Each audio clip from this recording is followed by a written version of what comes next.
తమిళనాడు దివంగత సీఎం జయలలితకు చెందిన పోయెస్ గార్డెన్ తమకే సొంతమంటూ ఓ ప్రకటన చేశారు. ఎంజీఆర్ అమ్మ దీపా పరవే పార్టీ ప్రధాన కార్యదర్శి జయమేనుకోడలు దీప.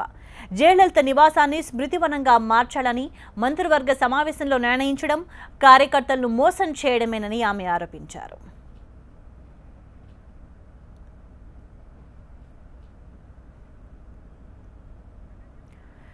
జయలలిత మరణించి ఇన్ని నెలలవుతున్నా పార్టీ తరపున కనీసం చిత్రపట ఆవిష్కరణ కార్యక్రమాన్ని కూడా నిర్వహించని వాళ్ళు స్మృతివనం తీర్మానాన్ని ప్రవేశపెట్టడం ఏంటని దీప విమర్శించారు. జయలలిత నివాసాన్ని ఆలయంగా భావిస్తున్నామని, స్మృతివనం పేరిట పోయెస్ గార్డెన్ను అపహరించేందుకు ప్రయత్నిస్తున్నారని ఆ ప్రకటనలో దీప ఆరోపించారు. జయలలితకు సంబంధించిన అన్ని ఆస్తులకు తాను తన సోదరుడు దీపక్ మాత్రమే చట్టపరంగా వారసులమని తెలిపారు.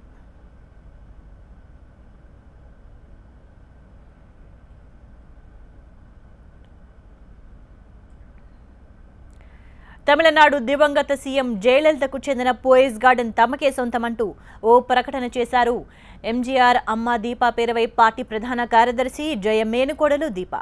జయలలిత నివాసాన్ని స్మృతివనంగా మార్చాలని మంత్రివర్గ సమావేశంలో నిర్ణయించడం కార్యకర్తలు మోసం చేయడమేనని ఆమె ఆరోపించారు.